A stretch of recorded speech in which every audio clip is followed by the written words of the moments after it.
J'ai enfin fini la version de bastin à 8 mètres pile et non pas à 8,15 ou 8,20. En ayant des bastins à 8 mètres pile, Elisabeth, dans ses vidéos de la maison A, elle suggère d'avoir du 7 mètres intérieur. 7 mètres intérieur, si on pousse au maximum que l'on peut, c'est-à-dire le maximum, je l'ai vu à 7,28 au lieu de 7 mètres pile. Ça nous fait gagner 28 cm. Sur 15 mètres de longueur de maison, ça nous fait gagner 4,2 mètres carrés habitables.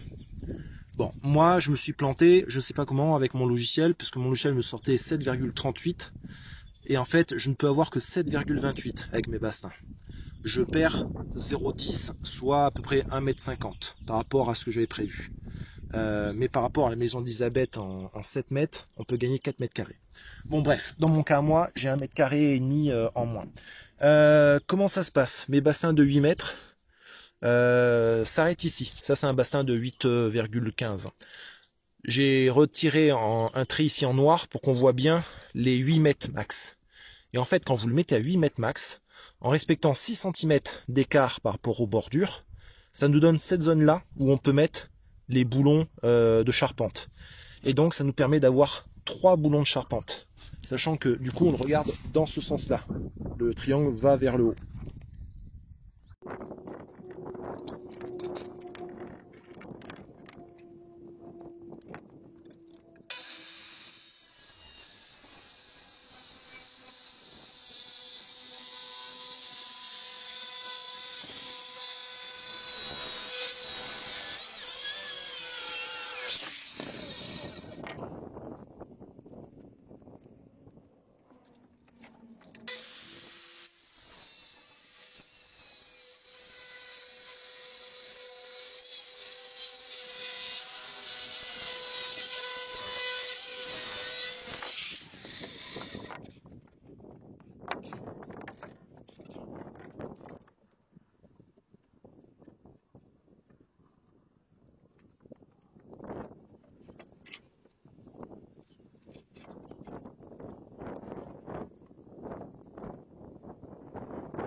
Pour savoir exactement à quelle hauteur je me mets, en fait je me suis pas embêté, hein. J'ai repris la vidéo d'Elisabeth qui est très bien faite là-dessus sur le calcul.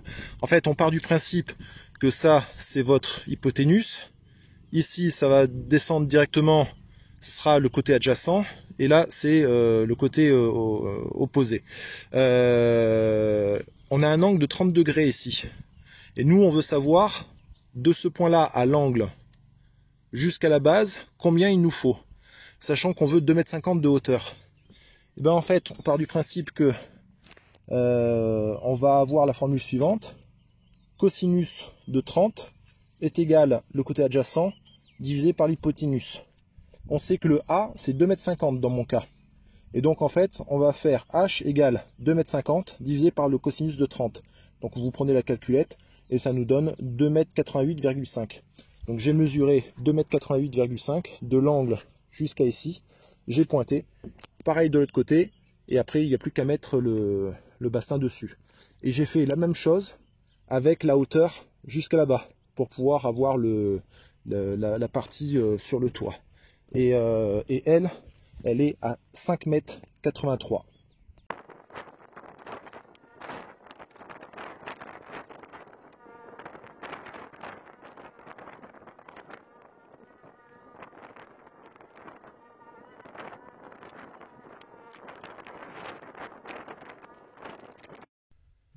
Ok, alors du coup, là on en est où on va commencer à percer.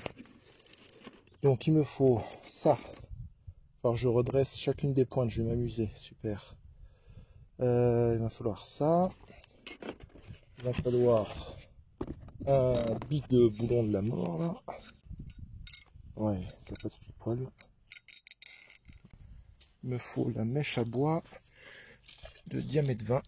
Donc celle-là, parfait. Puis on va y attaquer. Là, je vais utiliser ma mèche Bosch. J'adore, hein, parce que Bosch allemand, made in China. De toute façon, qu'est-ce qui n'est pas fabriqué en Chine? Donc diamètre 20, elle est super celle-là. Par contre, le seul truc, c'est qu'elle sera un petit peu longue. Ce que je vais faire pour éviter de toucher mes madriers d'en bas, je vais mettre un repère ici. Comme ça, je saurai que je vais traverser. Il ne faut pas que j'aille plus bas. Même là, on va dire que ce sera suffisant. Donc ici, un repère. Je vais prendre le marqueur indélébile. Et là, je sais qu'il ne faut pas que je fasse ça. Voilà. Oh punaise, comment perdre du temps. Donc bref, je vais utiliser directement mon mandrin parce que c'est un...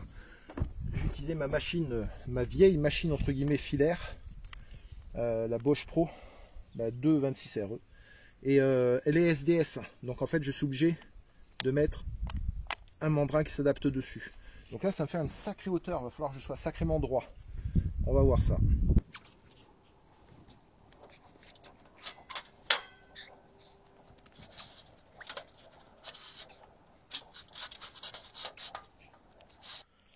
J'ai pris un morceau d'arrière de meuble blanc que j'ai découpé, donc un triangle qui fait 45 par 45, qui va me servir de gabarit pour découper mes triangles dans les plaques d'acier là-bas que j'ai transportées. Là, je vais ensuite percer les trous de 11 mm qui vont servir pour les boulons de charpente.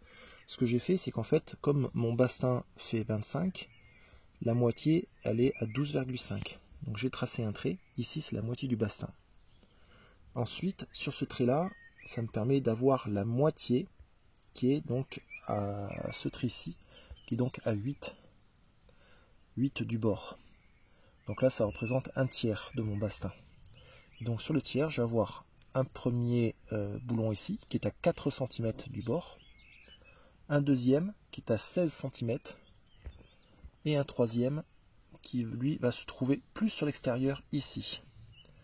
Et ensuite sur la partie supérieure, je mettrai deux petits trous de diamètre 5 afin de mettre deux pointes annelées de diamètre 4, simplement histoire de dire que ça tient et que ça ne vrille pas.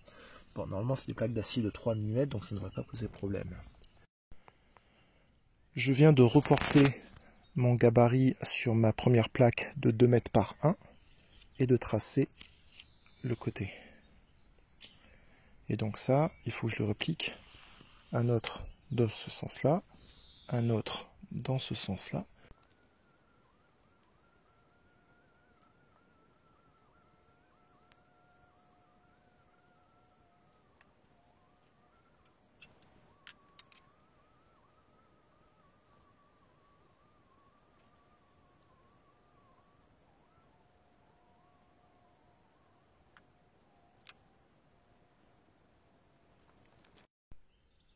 Je viens de finir de tracer les triangles sur la première plaque acier.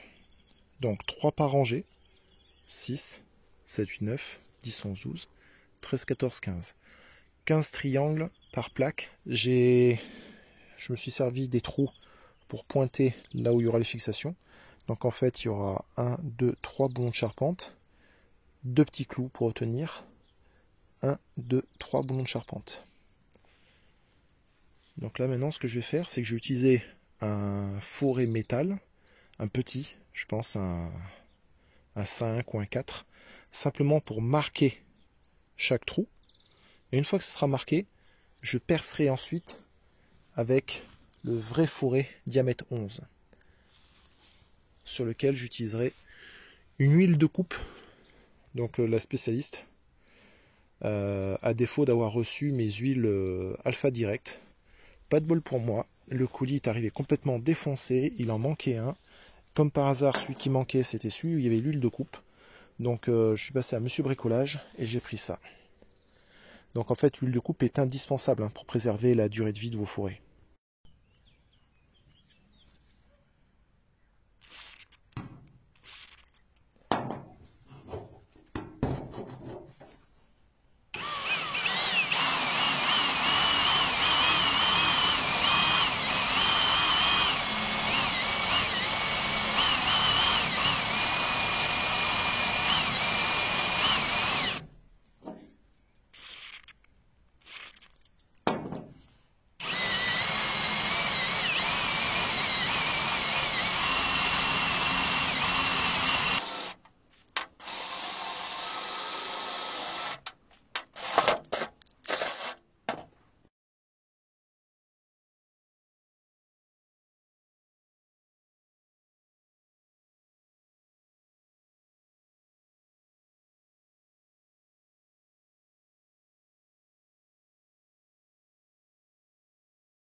Je me suis absenté 24 heures.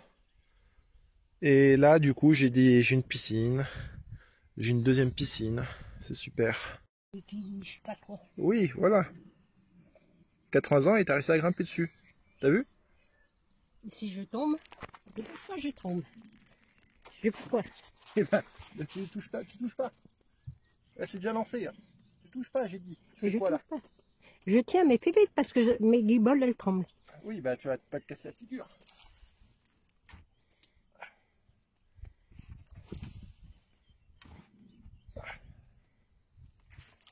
Faut jeter le plus loin possible pour aplatir, afin qu'on puisse mettre après la toile de paillage. Et une fois qu'il y aura la toile de paillage, on fera des petits trous dessus pour pouvoir mettre des petits ronds. Tu pouvais pas prendre une pelle au lieu d'une bêche? Ben non, parce que c'est une pelle. Si on met plus, c'est plus lourd. Faut jeter là, regarde le mouvement. Mais avec une pelle ronde, t'en prendrais 2 fois plus si tu te fatiguerais moins. Oui, bon. Putain, j'étais en train de ramasser les copeaux de bois avec les gants. Et d'un coup, je vois bouger, je fais un bond en arrière, je tombe là-dessus. Putain, le bond que j'ai fait. La vache. Purée, purée, purée. Dégage de là, toi. Tiens, hop, vas-y. Allez, va-t'en, va-t'en, va-t'en. Là.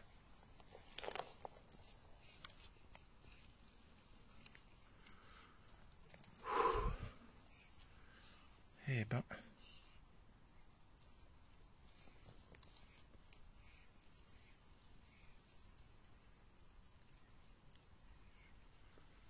Oh la trouille que je me suis pris. En fait, j'ai mis ça sous la bâche là.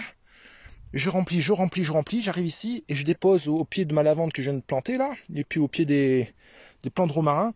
Et là, tout d'un coup, je vois le machin bouger. Je saute en l'air. Pouah, je sais pas si c'était une couleuvre ou une vipère. J'ai pas le temps de regarder. Oh là là là là là. Bon, on va boire un coup. Puis on va recommencer. Pour planter toutes mes lavandes. Là, j'ai 30 lavandes et 30 romarins à planter. Génial. J'ai planté en urgence les 60 plantes avant que je décolle, parce que dans une semaine ils étaient morts. D'ailleurs certains je sais pas s'ils vont reprendre. Donc là j'ai utilisé mon espèce de jardinière entre deux dosses. Les dosses sont les extrémités des troncs des arbres qui sont coupés, donc la partie arrondie avec l'écorce.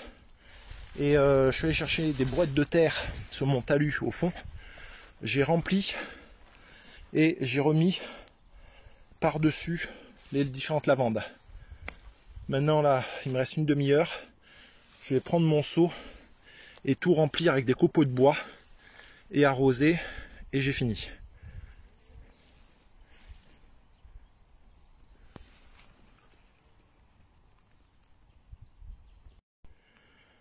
Punaise, je viens de faire un bond encore. Il fallait que je soulève la bâche pour prendre les derniers copeaux. Il y a un putain de morceau là-dedans. Oh.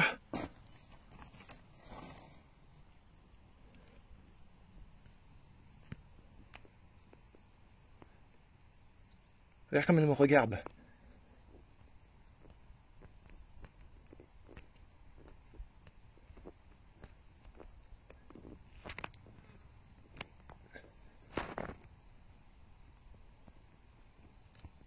Putain. Ouais, elle est prête à bondir là. Elle est énorme. Elle est énorme, mais moi j'ai besoin d'accéder à mon bois là. Chiotte. Chiotte, chiotte, chiotte. Elle est encore plus grosse que celle que j'ai vue. Elle bouge pas, hein, elle bronche pas. Hein. Putain, quand je me regarde là. Putain, j'ai bien besoin de ça encore. Comment je vais faire pour la faire dégager là? Putain, mais c'est la zone des vipères là. Hein. Il y a tellement, tellement de campagnols, c'est le paradis pour elles. Il fait chaud, très chaud. Je sais même pas si on est encore en alerte canicule orange ou pas. Mais en tout cas, ce que je sais, c'est que suite à ces grosses chaleurs, il se passe ça.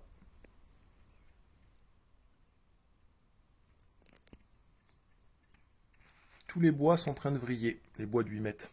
Alors j'ai beau mettre des parpaings dessus pour soutenir, notamment à droite où j'essaie de les récupérer là, mais la plupart sont en train de vriller.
J'ai reçu 2 messages qui me demandaient pourquoi je mettais un t-shirt au-dessus de mon gant montant pour protéger cette zone-là. Parce qu'en fait, avec les étincelles, hier, je me suis brûlé, mais comme il faut, à plusieurs endroits là. Et donc, j'ai mis ce t-shirt pour me protéger. Il fait super chaud, on est à 35 degrés, donc je suis en t-shirt. Et travailler en combinaison comme en hiver, voilà quoi, je suis déjà en nage. J'ai trouvé sur internet une paire de manchettes qui montent jusqu'à l'épaule et qui sont censées protéger le bras. Je ne savais pas que ça existait. Je les ai commandées, j'en ai pour 10 € et on verra ce que ça donnera. Ah oui, et aussi pourquoi est-ce que je porte un masque à gaz. Alors ça, vous voyez, c'est un truc qui me rend dingue. C'est-à-dire que j'ai fait venir une entreprise qui va sûrement se reconnaître de QC pour m'installer des menuiseries. Pourquoi? Parce que je n'ai pas le temps de les installer moi-même, et puis c'est un gain de temps. Et en travaillant à côté, sur un muret, j'ai mis ce masque à gaz, et en fait, ils sont foutus de ma gueule. Et eux, bossaient sans aucune protection, sans aucun EPI, sans gants, sans masque, sans lunettes de protection. Et ça les faisait rire que j'avais ce genre de machin, comme en 14-18. Et ben, on rira moins quand ils auront un cancer, ou quand ils seront brûlés une rétine, ou... bref. Pourquoi je porte ce masque-là? Parce qu'en fait, non seulement ça me protège au niveau des yeux, ça me permet de pouvoir respirer sans avoir l'odeur de cramer, de brûler, parce que quand vous coupez au disque à tronçonner, il y a une odeur de malade, et puis même quand vous coupez du bois ou autre, toute la poussière, etc. Donc ça c'est super top. J'en suis à ma 4e cartouche, ça fait plusieurs années que j'ai ce masque-là, et il m'a été très utile également lorsque j'ai fait les signets dans les murs pour l'encastrement de l'électricité dans la maison de mes parents que j'ai refait pour eux là. En gros, je ne peux quasiment plus m'en passer. L'inconvénient, c'est qu'en plein été, quand vous êtes au soleil, certes, il fait super chaud. Mais disons que entre ça et puis la lunette de protection, il n'y a pas photo, quoi. Là, les étincelles peuvent passer. Le plus gros sera bloqué, mais ça peut quand même passer sur les côtés. Après, il y a des lunettes de protection qui ont l'espèce de petit retour qui permet de mieux protéger. Mais vous avez quand même la partie supérieure du front qui est vulnérable, pareil au niveau du nez, etc. Là, au moins, on a une protection intégrale. Et ça, je le recommande. C'est un des moins chers que j'avais trouvé. J'avais commandé sur Amazon. Et c'est un Drager, D-R-A-G-E-R. Et moi, c'est le Explore 6300. Vous verrez, c'est pas si cher que ça. Et pour la protection que ça offre, ça en vaut vraiment la peine. Et ensuite, pour les gants de protection, les EPI, moi j'utilise des gants version longue. Pourquoi? Parce que ça protège également l'avant-bras, donc c'est pas négligeable. Ok, j'ai fini la découpe de mes 15 premiers triangles. Sachant que les autres, je ne les découperai pas dans une plaque d'acier, puisque j'ai commandé mes plaques pré-trouées de Strongty. Sur 15 plaques, pour une plaque d'acier originale de 1 mètre par 2 mètres de long, donc en 3 mm d'épaisseur, hein, j'ai passé 2 disques à tronçonner, 9 en 230. Un Bosch, acheté sur Amazon à 2 €, et un Wurth. Le Wurth là, il est usé, hein, je suis quasiment au bord. C'est censé être un long life. Pourquoi je dis c'est censé? Parce qu'en fait, j'ai coupé le même nombre de triangles qu'avec le disque Bosch. Sauf que ça doit valoir, je crois, le triple ou le quadruple du prix du Bosch. Parce que c'est du Wurth, c'est réservé aux professionnels. Le Bosch coûtera beaucoup moins cher, même s'il coupe moins rapidement. Sachant que ceux-là, je ne les ai pas encore essayés. C'est les Bosch 4 étoiles au lieu de 3. Et par contre, au lieu de 1,9 mm, ils sont en 3 mm. Donc ceux-là, je ne les ai pas essayés. Donc les Wurth, long life, je valide au niveau de la facilité de la coupe. Au niveau de la durée de vie, pour moi, c'est la même chose. Du moins, dans la façon dont j'ai fait, c'est pour moi la même durée de vie que les Bosch, qui sont beaucoup moins chers. Voilà. Maintenant, je vais prendre ma disqueuse, la petite disqueuse qui est ici. Je vais sortir le disque à poncer pour poncer les 3 côtés des triangles avant de commencer à peindre. Hop.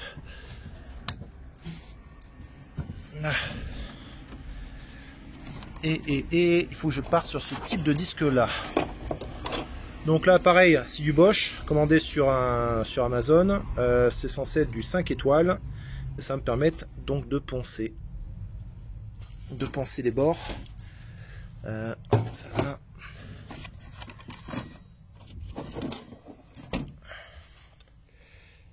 Et donc pareil avec la Wurth.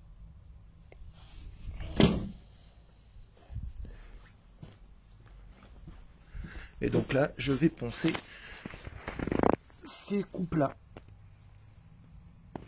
Allez, à tout de suite.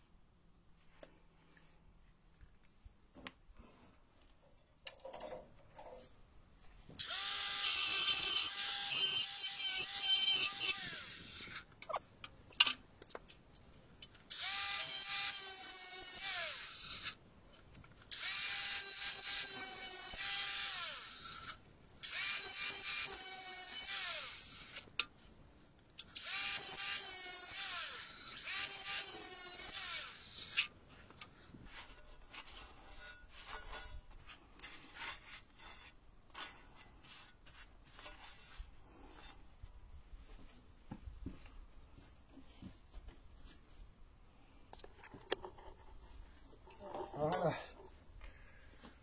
Ok pour un. Donc, j'ai enlevé toutes les bavures sur les 3 côtés des triangles en acier pour éviter de me blesser quand je vais les manipuler ensuite. Et là, maintenant, ce qu'il faut que je fasse, c'est que je passe un petit coup de polissage, de ponçage, un petit coup de ponçage sur chacune des 2 faces de chacun des triangles en acier que j'aurais coupé avant de pouvoir mettre la peinture.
La rouille, ça a enlevé toutes les saletés et on va passer un petit coup de peinture après.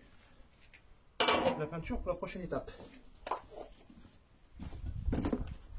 Ça c'est fait. Coup de ponçage sur chacune des 2 faces de chacun des triangles en acier que j'aurais coupé avant de pouvoir mettre la peinture. Allez, on va remettre le masque de protection.